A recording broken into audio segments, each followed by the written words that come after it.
Welcome to Uncommon Knowledge. I'm Peter Robinson. When I first got to know my guest, Peter Thiel, he was a struggling student at Stanford Law School.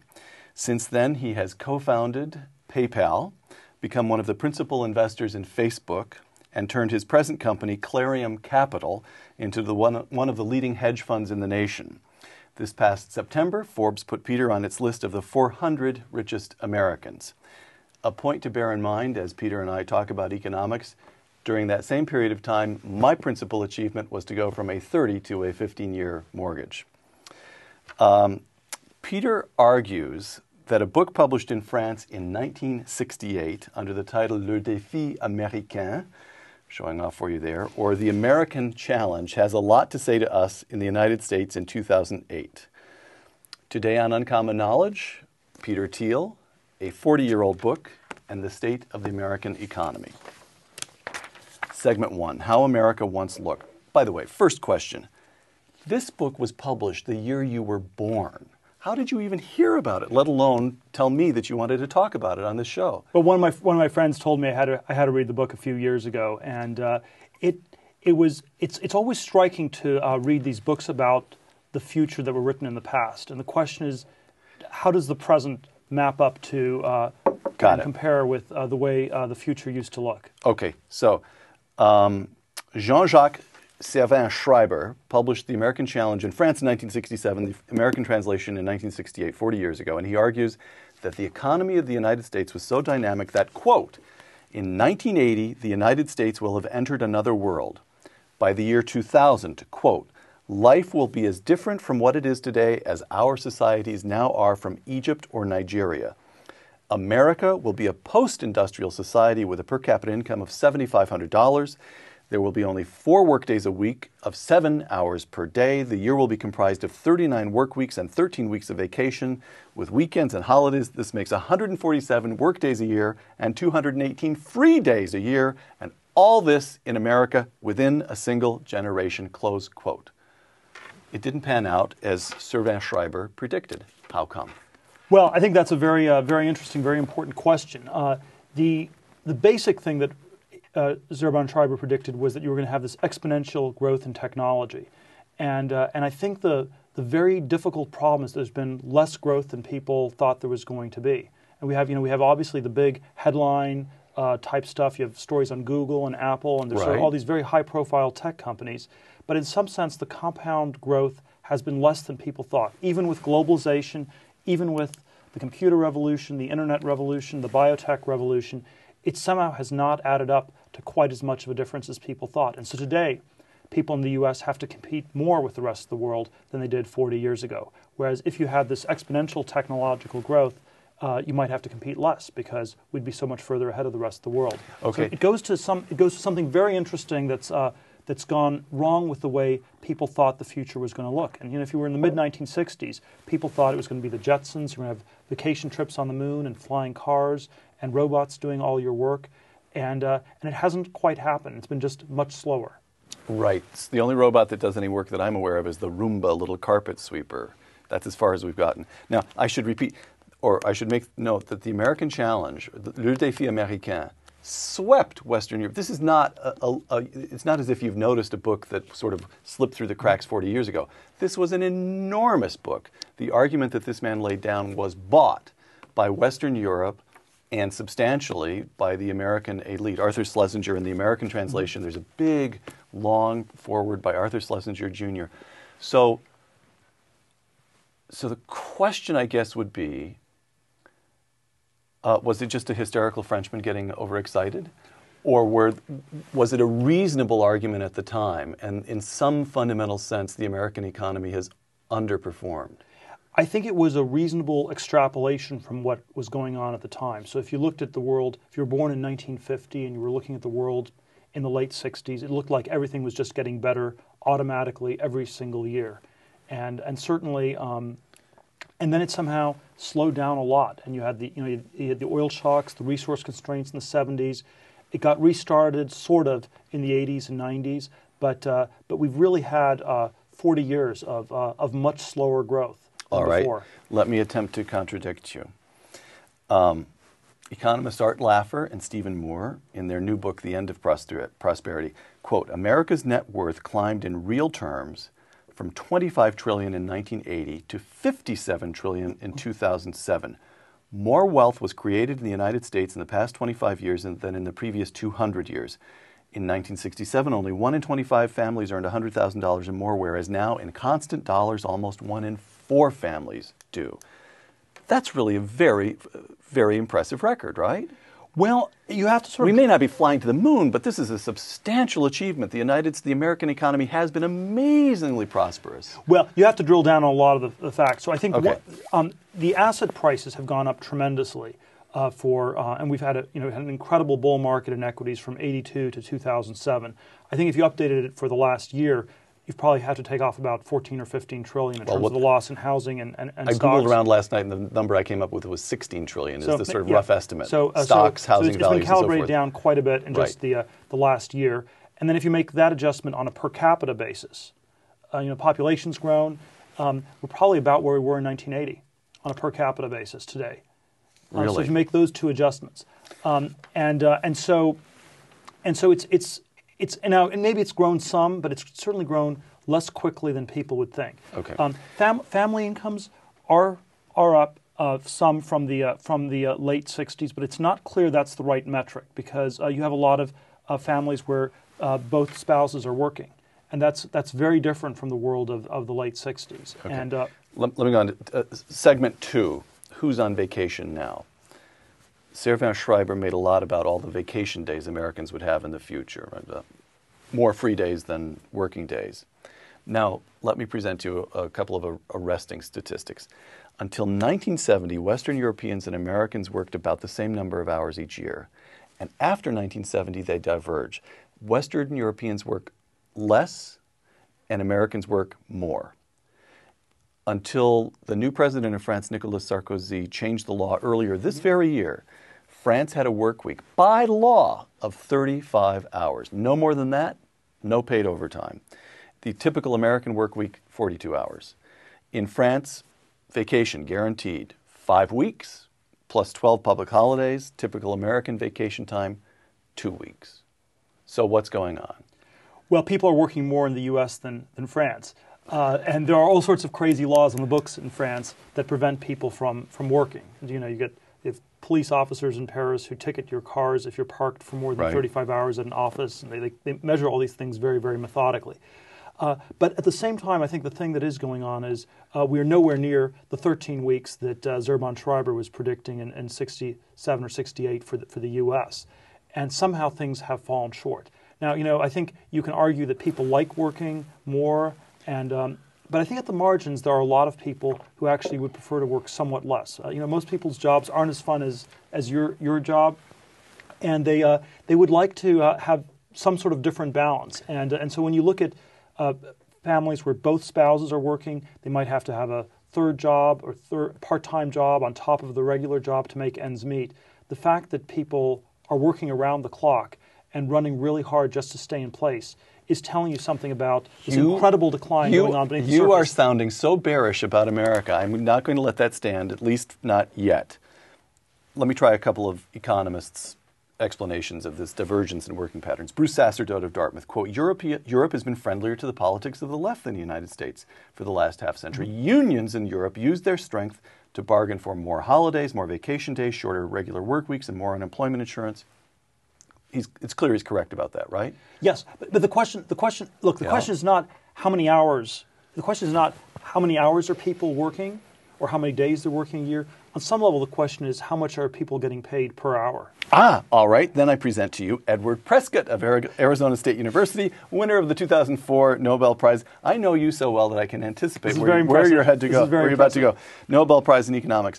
And Prescott says that Americans work harder because they get paid more after taxes. Quote, marginal tax rates explain virtually all of the difference. Americans are working harder because they get something for it. This is good news about the United States, not bad. It's definitely not the way people would have thought about it naively would have thought about this in the late 60s, when people would have thought that we're going to have all this technology progress, and you'd have a society where where there would actually be less pressure on people to be working around the clock. So yes, I think the marginal taxes are different. There are all sorts of regulations that are different. So, Right. So, but I think the question is how many women in two income households really would choose to work if their husband was making more money? And the and answer, so when you drill down on that question, I think it's much more complicated. And then if you say, well, they're working just because of the marginal tax rates, this doesn't resonate as true with the social realities of what's going on in this country. Well, we know the answer to the first question, right? Because in recent years, the pattern has been, there was a period, I don't have the statistics on paper, so I'll probably flub it. But roughly speaking, there was a period beginning in the 70s or so when high-status women worked.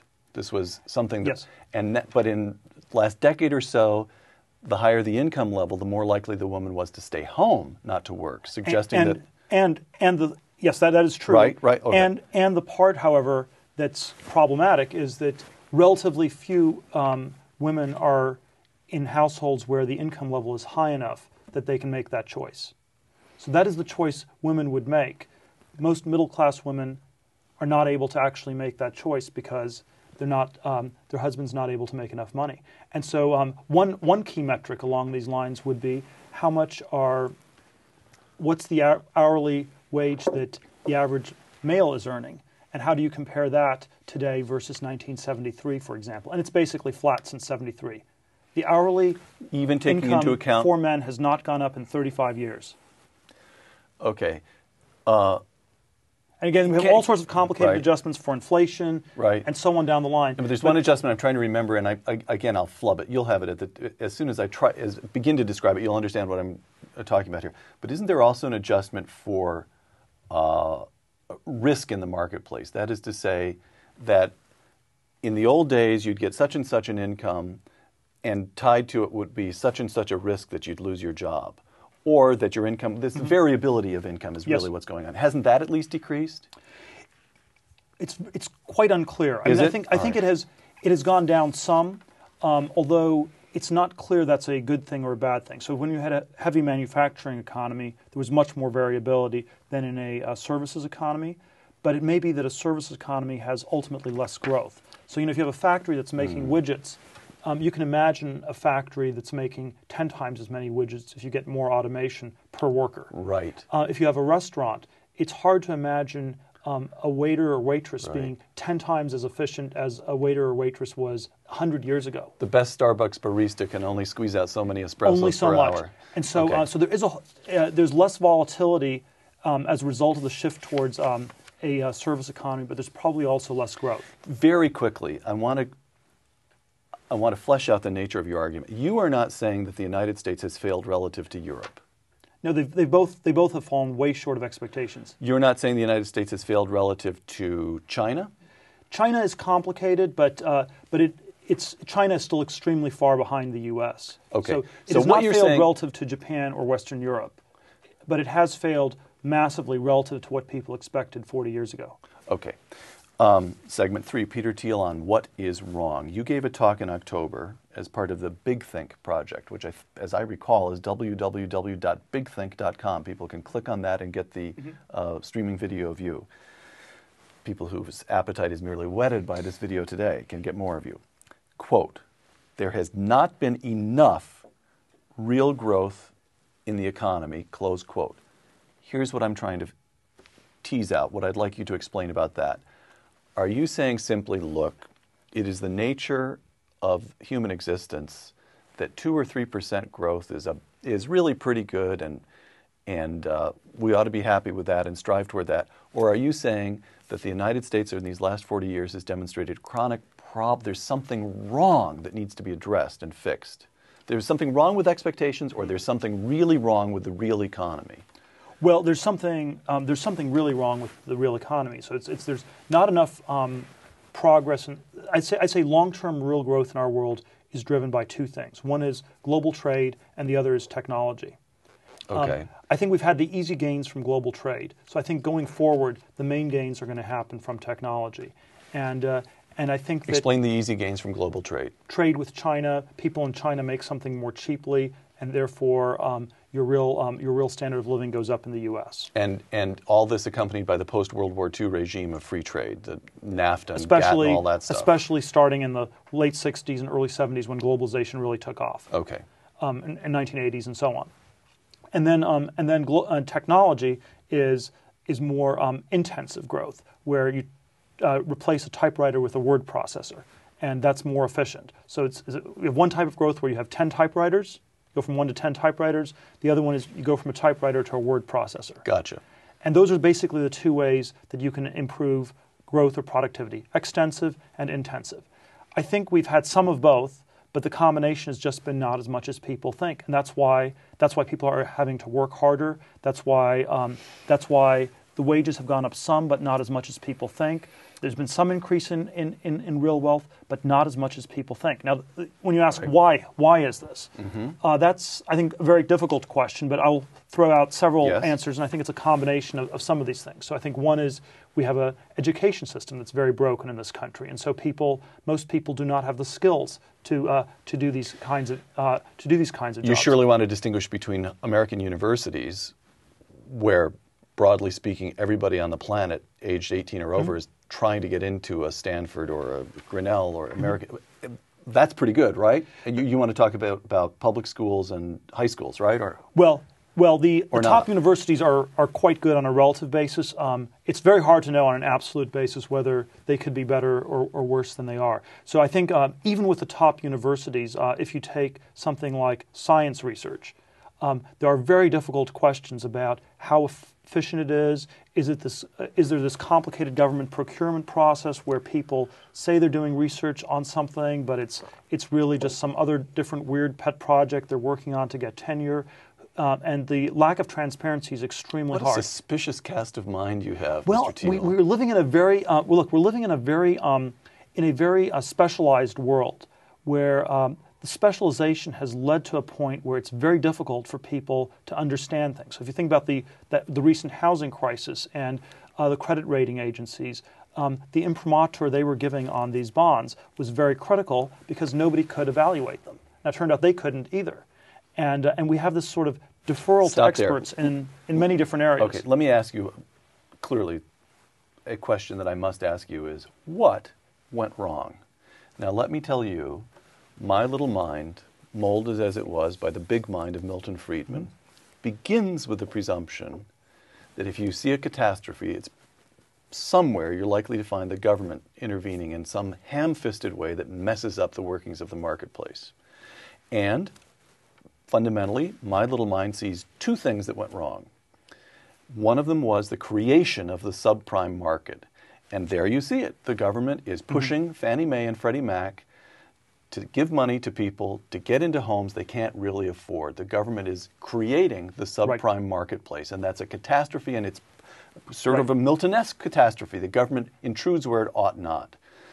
But the second bit of it, as best I can understand, is that all kinds of highly paid, very intelligent, sophisticated people who had a full array of incentives to do otherwise, nevertheless carried lousy assets on their books, didn't value them correctly, and made systematically bad choices in investments. And that bit, there is no Milton-esque explanation for. Yes. So I'm hoping that you will explain it. Well, I think there's a history of the last 5 years and there's a history of the last 40. So, the time horizon is very important. So we had a housing and finance thing that went really crazy in the last few years. Right. And there were certain assumptions that were embedded in it that were probably just wrong. So one was that house prices would always go up. And that is probably a true assumption in a world where you have massive growth. When you don't have growth, it's not true. And I think that was just a mistake people made. And the reason they made that mistake was because you can't have growth if there's no progress on the technology front. And so I think if you want to sort of wind the clock back a little bit further, we had this tech bubble in the 90s that preceded the housing bubble. Parts of it were real, but parts of it were fake. And you have to sort of wonder how much technology innovation was there in the 100th online pet food company, for example. And when the technology That's the one I invested in, incidentally. I'm sure you did. I missed PayPal, but I certainly, all right, go ahead. So when the technology bubble of the 90s turned out to be more fake than real, then then people had to somehow make returns elsewhere, and you made it up with leverage. And leverage was housing for consumers, exotic financial products for banks, and then it was aided and abetted by the government racket that was Fannie Mae. So I think it's a sort of a complicated story, but one of the reasons that a lot of the common sense views went wrong were that people assumed and were too optimistic about the story of automatic, relentless progress, that this is something that just happens automatically. For example, an alternate history of the U.S. in the 20th century would be that the U.S. That you had these totalitarian disasters in communism and fascism, where they basically destroyed all their talented people, and they all came to the U.S. in the 50s and 60s, and so we had this enormous boom, and that we made a big mistake to assume that this was just automatically going to happen, and that instead you had to, what is necessary is for you to have a rigorous education system. You have to have a society that encourages people to do this, and it doesn't work if people think things are automatic. Okay. And so just one last Go ahead, sure. So your question about Fannie Mae. Yeah. The question is, why were not more people critical of Fannie Mae? And even on the Republican side, it was a small minority that was speaking out about this. And it was because they didn't think it was that bad. And they didn't think it was that bad because they thought that no one would really lose money. It was all housing, and housing was going to go up because there was automatic progress. Okay. Segment 4, the political economy of our day. What I want is the keynote, the theme music that plays in Peter Thiel's mind as he thinks about the economy today. And let me try a quotation on you and see if you'll go for it as sort of thematically correct, the right mood. This comes from the perceptive economist and trenchant social observer Tony Soprano. Episode 1 of The Sopranos, quote, "It's good to be in on something from the ground floor. I came too late for that, I know. But lately I'm getting the feeling that I came in at the end. The best is over." What do you think? Well, I don't think the best is over at all. So, I think on a 30, 40-year horizon, I'd be quite optimistic that things are going to get better. But I think there is this very crazy adjustment process. And one of the problems from a political economy perspective is that we're probably that the regulatory stuff is we let all these crazy things happen, and then we shut down all risk-taking in response to that. And so I think we have this, and so the worry is what happens in the political system in the U.S. the next 5 to 10 years. Do we just break things altogether? Clearly I want to get to that, but I also want to kind of establish your own thinking as well. This is a quotation I don't have written down, but I'll paraphrase it. There's a fellow who blogs somewhere on Yahoo who goes by the name The Naked Economist. That's enough for people to Google and find him if they want to. And he wrote, this is a pretty close paraphrase, even as in 1989 when the Berlin Wall came down, no serious person could any longer believe in communism. In the autumn of 2008, no serious person could any longer continue to believe in the unfettered free market. Well, we haven't had a free market. What have the events of the recent months done to your views as a libertarian and a free market man? Shaken them? Not particularly, although, it was all eminently predictable that we had way too much government entanglement in this. The part that I am more pessimistic about is that people will draw the wrong lessons from this. If you look at the early 1930s, there were a lot of reasons things blew up. It was not necessarily an unfettered free market. It was quite possibly the trade tariffs and the protectionist stuff and various bad decisions the Federal Reserve was making on the governmental side. So you can make an argument that it was the government that made a sort of garden variety recession turn into the Depression. And people did not think of that way in the 30s. They didn't actually start talking about what the government's role was in it till Friedman wrote his book in 1962, and they didn't start reversing the bad decisions they made because of their misunderstanding of the history till Reagan came along in the 80s. And so the big worry is that people will take 5 decades to get it squared away. It will take us 5 decades to get this straightened out. I'm not that pessimistic, but I think there's a very important question of exactly what went wrong here. And I don't think it had anything to do with free markets. I think it had to do with excessive government entanglement on the one hand, and then on the other hand, these long-term motors of growth working much less well for than was understood. And part of it was, again, excessive government entanglement and things like education. Okay. Lay blame and then figure out what ought to be done. We're talking about government policy. Art Laffer, quote, what this administration, we're not talking about Obama we're talking about last few years here. What this administration and Congress have done will be viewed in much the same light as what Herbert Hoover did in the years 1929 to 1932. We are now witnessing the end of prosperity, close quote. And Art Laffer, who was an advisor to Ronald Reagan and supply side economics and so forth, Art Laffer said, Bush and this past Congress, past several Congresses, largely Republicans. Republicans messed it up. Well, they certainly were not. Certainly, if you look at the way the spending spiraled out of control, the government sector got a lot bigger. There was a sense in which Bush was the worst president in the U.S. since LBJ, and LBJ was pretty bad. Do you subscribe to that view? If you just look at the amount of increased government spending, absolutely. You do. Just if you that one metric. Now, I think while I agree with Laffer that lower taxes are very desirable and a very important component, I think the mistake that he makes is to assume that this is just going to happen. And and for some reason it's not a popular issue anymore. People want the government to take care of them, and you have I think we have some the real problem is that if we have a down cycle, does this actually make the regulatory stuff even worse? The tech thing when it ended, however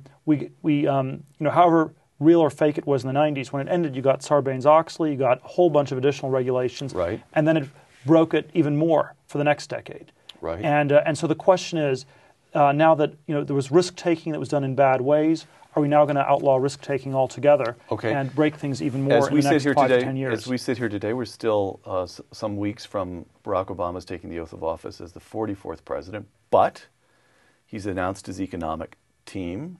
Tim Geithner, chairman of the New York Fed, Larry Summers, former president of Harvard, former Treasury Secretary in the Clinton administration. They're talking about a massive, I don't know whether massive is the right term. Anyway, a minimum of $300 billion in public works projects and some sort of unemployment security, some sort of I haven't read the details. I don't know that the details exist. We have the $750 billion bailout, and the president-elect and his economic team are already calling for an additional at least $300 billion. Good? Bad? What should they be doing? I don't know if it makes much. I don't think it's particularly good, but I don't know if it makes that much of a difference. I mean, long term, you want to fix things that enable long-term productivity growth to happen. Right. And the road we're going down is the road that Japan went down in the 90s, where you had one Keynesian stimulus after another. The government borrows money. If the government borrows another $1 trillion, it means there's $1 trillion less in the private sector. And then the question is the government going to deploy that money better or worse than the private sector? In the short run, maybe it helps a little bit because the money gets spent more quickly, and you can sort of get a short-term stimulus. You can get a little Keynesian stimulus. In effect, yes. You're fooling the market, Keynes does work to that extent. Yeah. But in the long run, it probably means just a lot less long-term productivity growth, and this short-term, long-term trade-off is, it is one of the places where the U.S. is at a massive disadvantage. We are constantly focused on the next 6 months, the next year, not thinking about the next 20 or 30 years. And this is we're better off than China in every way except that one way. China's better about thinking about the long run in decades, don't they? Than the short run. Right. Okay. Segment 5, our final segment, Fine Minds. Let me read you a few quotations from very bright people and then ask you, my very bright friend, how you'd respond. Let's begin with Jean-Jacques Servan-Schreiber, writing 40 years ago in The American Challenge. Quote, during the past 10 years, so he's talking about 58 to 68, during the past 10 years, American power has made an unprecedented leap forward. There is a real danger that Europe may forever be confined to second place. Close quote. Is the United States now in the position that Europe was then, and is China now in the position that the United States was in then? The U.S. is definitely at risk of seeing several decades of slow growth or stagnation. It is not clear that China may catch up to the U.S. It's unclear they will be able to overtake the U.S. because it's unclear there's any innovation happening in China. China is not a frontier country. It's not pushing the frontiers. It can copy the West, like Japan copied the West. They can catch up, but I don't think they can overtake us. So the Chinese, even as you look to the next decade or or somewhat longer, the main Chinese game is still moving people from the countryside, where they're growing rice, into factories where they're more productive. But they're still making toys designed in the United States, or tires. Yes, they get to be more productive doing things that are already being done in the West. Got it. Geopolitically, it's significant because China has 4 times as many people as the U.S. does, and so if China merely catches up to the U.S., it will become the world's leading power, and that can change things in important geopolitical ways. So, do you expect that to happen? Yes, that's on current trajectories. I would expect China's GDP to surpass the U.S. within 5 years, even though the per capita GDP may never catch up. Oh, I see. Okay. All right. Hendrik Hertzberg in the New Yorker magazine, writing about the election. Emphatically, comprehensively, the public has turned against conservatism. The faith that unfettered markets and minimal taxes on the rich will solve every domestic problem is dead for a generation or more. We'll see. These political predictions tend to be very off, and I think it will. I think a lot of it will come down to how the Obama administration performs in the next few years, and it is. I think the timing is not as good as FDR's was in the 1930s. Roosevelt came in March 1933, which was also the point when unemployment happened to peak. He was lucky. He got the timing exactly right, and then he got all the credit, whether or not his policies did any good. Everything got gradually better from the moment he took office. He happened to get the timing exactly right. I see. They were going to get better anyway. Maybe he slowed it down. Maybe he accelerated it. We can have a long debate about that. But he was mainly lucky. I would hope you and I wouldn't have a debate about it. One can have a long debate with various people. All right. But I think I do not think unemployment will peak in January 2009, and so I think that Obama will not. It would be like FDR getting elected, in the fall of 1930, and we would have had a very different postmortem. And that's, by the way, something like that is what happened in the UK, where basically the Labour Party won in late 29. It was thrown out in mid 31, and then the Conservatives ran the UK for the next 15 years. So, could I ask you to make just a nice tight political prediction? Do Republicans pick up an additional? You wouldn't expect Republicans to take control of and take back either chamber 2 years from now, would you? No, but I think they will make very big gains, and most likely will win in 2012. Okay, now this show, there's quite a lot of darkness here in this show. In fact, we're in a plane that's going down, so I'm going to hand you the joystick, and I'm looking for a way to do something to lift my spirits if you can. That's just, if you can't, don't feel obligated, but if you can, do something to. Milton Friedman, perhaps the most consequential economist of the 20th century, certainly of the second half, I'd argue, and also our friend, who died just 2 years ago this month.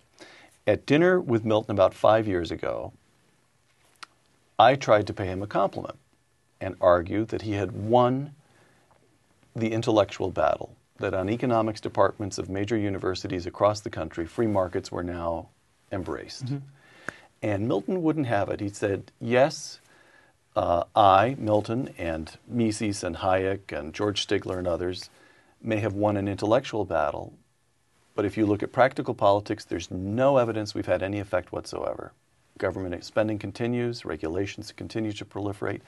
And then he was quiet for a moment, and he looked at me and said, the challenge for my generation, Milton's generation, was to provide an intellectual defense for liberty. The challenge for your generation is whether you can keep it. Will you accept that framing? Yeah, well, I think that on the more optimistic, to end on an optimistic note, even if we have a move against capitalism and against freedom in the next few years, I think which we have to take it for granted now, don't you? It's unclear. It's unclear what's going to happen. Really? It's always unclear, because Obama wants to get reelected, the people in his administration want to get reelected, so it's unclear what they're going to do.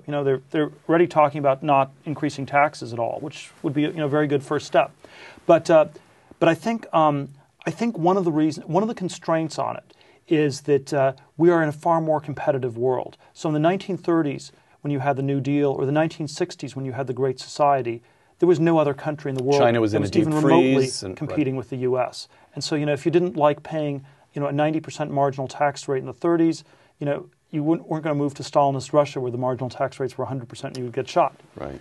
And so I think the fact that we are living in a more competitive world, while it's in some ways a symptom of America not staying ahead technology-wise, in practice it means that really bad decisions are much harder to make, and you can't unilaterally leave it. Or the only way it would is if globalization itself breaks cataclysmically. And barring anything cataclysmic, I think there will be surprisingly big constraints on political action. All right. Last question. You've said a number of times during this interview, technology, technology, technology. Improving schools is really the thing that must be done. If I said to you, Peter, you've got to give me 2 sentences on what we must do to accelerate technological growth, how would you reply? Well, there probably are regulatory things that need to be, there needs to be less regulation. There needs to be better education system, both in primary, secondary schooling. There are probably ways in which it should be culturally valued to the point where people going into engineering is seen as valuable as going into, say, being a rock star or something like that. So I think there sort of are a number of levels that are financial, political, cultural, that all intersect. But, one of the things that's very odd about this whole technology debate is if you think about the whole broader debate about is the West in cultural decline, basically the left says we're not because we have science and technology. And the right says we are and science and technology don't matter. And both the liberals and conservatives in our so-called culture wars silently agree that we have this incredible science technology thing going on. And they just disagree about its importance. And what I'm saying is that, if that's not going on, or if it's not going on as much as people think, then there would be no question that we are in incredible decline as a society. And it would it's a very important way that I think we need to reframe some of these issues. Peter Thiel of Clarium Capital, thank you very much. I'm Peter Robinson for Uncommon Knowledge. Thanks for joining us.